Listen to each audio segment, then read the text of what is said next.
चलो प्यारे बच्चों, बात करते हैं आज मोशन के बारे में।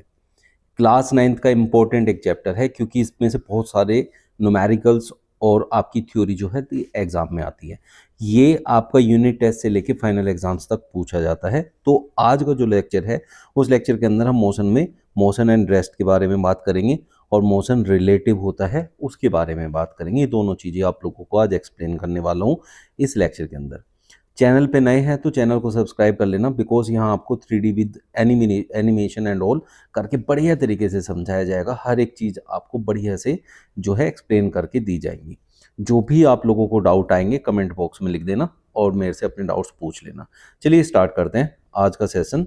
देखो बात करते हैं, यहाँ आपको क्या दिखाई दे रहा है, what are you seeing here. देखो चीज़ें मूव कर रही है ना, एक इधर जा रहा है एक उधर जा रहा है, साइकिल उधर की तरफ जा रहा है, कार इधर जा रहा है ना, ऐसे मूवमेंट हो रहा है। और यहाँ बर्ड्स भी फ्लाई कर रहा है। तो हम क्या कह सकते हैं कि वो डू वी ऑब्जर्व, हमने क्या ऑब्जर्व किया यहाँ। तो हम क्या ऑब्जर्व कर रहे हैं कि हम मूवमेंट ऑब्जर्व कर रहे हैं, हम मोशन हो रहा है। We observe that the objects are in motion, means move कर रहे हैं, दे आर मूविंग। ठीक है, तो जब भी कोई ऑब्जेक्ट मूव करता है तो हम कहते हैं कि वो मोशन में होता है। बट हम why do we say these objects are in motion, तो मोशन की डेफिनेशन अगर हम समझ जाएं तो हमें पता चल जाए कि हम इन्हें मोशन में क्यों कह रहे हैं। तो उसके लिए हम देखते हैं कि भाई इसमें मोशन में क्या क्या हमें समझना है। अब यहाँ एक चीज आप देखो आपके सामने, यहाँ क्या है, what do you mean by motion. तो मोशन की डेफिनेशन विद एनिमेशन एंड जो कॉन्सेप्ट है उसके साथ समझने हम लोग जा रहे हैं। तो आप समझ रहे हैं इस बात को हम लोगों ने क्या क्या करना है। बेटा आप लोगों को बस यहाँ फोकस करना है कि क्या चीज़ें आपको बताई जा रही हैं। तो उसके लिए मैं एक एग्जाम्पल ले रहा हूँ। उस एग्जाम्पल के अंदर ये देखो, एग्जाम्पल में हमारे पास एक कार है, ये एक ऑब्जर्वर है। ठीक है, अब ये कार अपनी प्लेस को देखो यहाँ थी, अभी इसकी प्लेस यहाँ है। कार की प्लेस कहाँ थी, ये कार की प्लेस है और ऑब्जर्वर कहाँ है, यहाँ है। तो कार जो है, अब आप कार के आसपास कुछ दिखाई दे रहा है, ये पोर दिखाई दे रहा है, ये ग्रास दिखाई दे रहा है ना, ये पॉइंट दिखाई दे रहा है जहां से ये स्टार्ट हो रहा है, ये पॉइंट। अब ये क्या हुआ विद पैसेज ऑफ टाइम, ये क्या हुआ कि अपनी सारी चीजों को छोड़ते हुए आगे निकल गई। तो इससे हम क्या कह सकते हैं कि position of car is changing with respect to its surrounding. Respect to its surroundings के लिए ही मैंने यहाँ एग्जाम्पल लिया था इस बोर्ड का, ये ग्रास का है ना, और ये पॉइंट है स्टार्टिंग पॉइंट जो हमने ए लेट इट बी ए से जो इसने मूव किया है। तो जो इसके सराउंडिंग में चीज़ें थी वो वहीं पे हैं और उनके रेस्पेक्ट में इसने अपनी पोजीशन को चेंज किया। The position of car is changing with respect to its surrounding and with the passage of time. ये भी आपको याद रखना है, टाइम के पैसेज के साथ उसने अपनी पोजीशन को चेंज किया है। इट मीन्स वो कंटिन्यूसली अपनी पोजीशन को चेंज कर रही है। देयरफॉर हम कह सकते हैं कार इज इन मोशन। तो इससे हमारे पास पूरा सीधा सीधा एक डेफिनेशन बन गया और वो डेफिनेशन आप लोगों के सामने है। वो क्या है, body is said to be in motion when it changes its position with respect to its surroundings। I think मेरे को आप लोग क्लियरली समझ पाए होंगे कि मैं इसमें आप लोगों को क्या समझाना चाह रहा था। ये आप लोगों को अच्छे से क्लियर हो गया होगा बच्चों। किसी को कोई भी डाउट है तो कमेंट बॉक्स में लिख सकता है, अपने डाउट्स क्लियर कर सकता है। अब यहाँ एक एग्जाम्पल ले लो। देखो अब ये हमारे पास क्लॉक है, इसमें ये वाला जो टाइम चल रहा है और ये वो जो वॉच थी, ये देखो पहले मैंने अभी इसको यहाँ ट्रेस किया ऐसे, ये इसको पास कर रही है। तो it means it is regularly changing its position with the passage of time. ठीक है, position of hands of the clock changes continuously as time passes. अभी हम दो चीजें आप लोगों को क्लियर करूंगा। ये वॉच देखो, इस वॉच की पोजीशन तो एज इट इज है। ये यहाँ क्या लिखा हुआ है, 1, ये 1 यही है, ये कॉन्टिन्यूसली यही है। जबकि ये जो हैंड है इसका सेकंड हैंड, ये मूव कर रहा है। तो जो चीज अपनी पोजीशन को चेंज नहीं करती है with the passage of time, वो रेस्ट पे होती है। तो यहाँ जो क्लॉक है that is at rest. But जो इसकी हैंड है, पोजीशन ऑफ द हैंड्स, वो रेगुलरली चेंज हो रही है, कॉन्टिन्यूसली चेंज हो रही है with the passage of time, वो मोशन में है। This is the difference.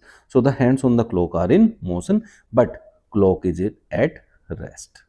ये एग्जांपल देखो, अभी आप लोगों को क्या दिख रहा है, सामने से पानी आते हुए दिख रहा है। तो पानी कॉन्टिन्यूसली मूव कर रहा है ना, तो अपनी पोजीशन को चेंज कर रहा है। In river the position of water changes continuously, therefore we can say that water is in motion. Example लेते हैं, सन के चारों तरफ अर्थ मूव हो रही है, वो क्या कर रही है, अपनी पोजीशन को कंटिन्यूसली चेंज कर रही है। Due to revolution position of earth with respect to sun changes continuously, so हम कह सकते हैं earth is in motion. Clear हो रहा है? ये एनिमेशन आपको बहुत हेल्प कर रहा होगा। Then what is meant by rest, ये मैं पहले ही एक्सप्लेन कर चुका हूँ। अब आप ये देखो, ये बोर्ड था जब कार ने मूव किया, तो ये जहाँ था स्टार्टिंग में, जब कार ने स्टार्ट किया चलना, तो ये वहीं रहा लास्ट तक, ये अपनी पोजीशन को चेंज नहीं कर रहा है। बट फिर भी हम इसे एग्जांपल से समझते हैं। अब ये कार जो है सिग्नल पे आके खड़ी हो गई है। Position of car is not changing with respect to its surroundings. ये सराउंडिंग में ये बोर्ड यहाँ पर, कार भी यहीं पर है, कार की पोजीशन चेंज नहीं हो रही है बिकॉज वो सिग्नल पे इस टाइम खड़ी हुई है। टाइम पास हो रहा है, टाइम जा रहा है, टाइम के साथ साथ वो अपनी पोजीशन को चेंज नहीं कर रही है। तो हम लोग कह सकते हैं कि जब किसी ऑब्जेक्ट की पोजीशन चेंज नहीं होती है with the passage of time, तो वो क्या होता है, रेस्ट पे होता है। Body said to be at rest when it does not change its position with respect to its surroundings and with the passage of time. आप लोगों को बिल्कुल क्लियर हो गया होगा difference between motion and rest. आगे चलते हैं। मोशन इज रिलेटिव से आपका क्या लेना देना है? मोशन इज रिलेटिव से ये लेना देना है, जैसे आप गाड़ी में बैठे हैं नाउ, अगर आप देखें एक कोई बच्चा बाहर खड़ा हुआ है, आप गाड़ी में बैठ रहे, गाड़ी जा रही है स्पीड से, तो आपको ऐसा लगे कि वो लड़का पीछे की तरफ गया है, वो लड़का मूव कर रहा है, जबकि आपको पता है वो रेस्ट पे है। लेकिन वो लड़का जब आप लोगों को देखेगा तो आप लोग मूव करते हुए नजर आएंगे क्योंकि आप लोग गाड़ी में बैठे हैं। बट अगर आपका जो को पैसेंजर है वो आपको देखेगा तो वो आप वहाँ पर एक रेस्ट पोजीशन में हो, उसके हिसाब से तो आप वहीं बैठे हो, वो आप मूव ही नहीं कर रहे। तो जब वो बाहर बच्चा जो बैठ खड़ा हुआ था उसके हिसाब से आप मूव कर रहे हो, को पैसेंजर जो आपकी गाड़ी में बैठा है उसके हिसाब से आप मूव नहीं कर रहे हो। तो हम कह सकते हैं किसी की नज़र में आप मोशन में हो तो किसी और की नज़र में आप लोग रेस्ट पे हो। This is called relative. तो हम लोग क्या कह सकते हैं, इसको यहाँ से भी समझ सकते हैं कि एनिमेशन से समझते हैं। यहाँ देखो, अब ये जो पिक्चर है ये आपकी रेस्ट पे है, बट अगर जो बाहर से कोई देख रहा है, तो अर्थ के बाहर से कोई देखेगा तो वो आप अर्थ के साथ उसे रोटेट करते हुए पाओगे, तो उसकी पोजीशन चेंज हो रही है। तो इसके अकॉर्डिंग ये मोशन में है और वैसे ये आपके हिसाब से रेस्ट पे है। Body can be moving for one observer and at the same time at rest for another observer is called motion is relative. ठीक है बच्चों, ये डिपेंड करेगा ऑब्जर्वर के ऊपर। नाउ एमसीक्यू लेते हैं इसका। Motion is said to be, अब इसमें से ना मैं आपको 3 एमसीक्यू देता हूँ। इन तीनों एमसीक्यू के आंसर आप वीडियो पॉज करके 10 सेकंड के अंदर दे सकते हैं। अब जो आंसर दे चुका है I will see in the comments, और जो नहीं दे सकता है या जिसका आंसर नहीं आया वो यहाँ देखें। Motion is said to be relative, अभी पीछे पड़ा कि भाई एक ऑब्जर्वर के लिए कोई दूसरा ऑब्जर्वर या ऑब्जेक्ट मूव कर रहा होगा और किसी दूसरे ऑब्जर्वर के लिए वो रेस्ट पे होगा। तो that's why we can say motion is relative. When in motion the body changes its dash with respect to its surrounding. जब मोशन क्या होता है, जब बॉडी अपनी पोजीशन रेगुलरली चेंज करती है with respect to its surroundings, तो its position, तो वो पोजीशन को चेंज करेगा। An object may appear to be moving for one person and dash for another person, तो वो तो रेस्ट पे होता है ना, लेकिन उसको यहाँ रेस्ट नहीं कहा गया है, स्टेशनरी कहा गया है। तो स्टेशनरी का मतलब क्या होता है बच्चों, स्टेशनरी का मतलब होता है कि भाई वो रेस्ट पे है। तो ये हो गया, इस टाइप से आपके यहाँ एमसीक्यू बनते हैं और यहाँ से 3 डेफिनेशन बनती है, motion, rest and relative.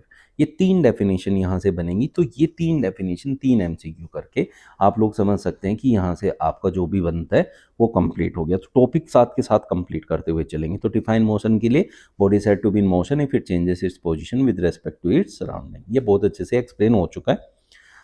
Rest पे, body is said to be rest if it does not change its position with respect to its surroundings and passage of time.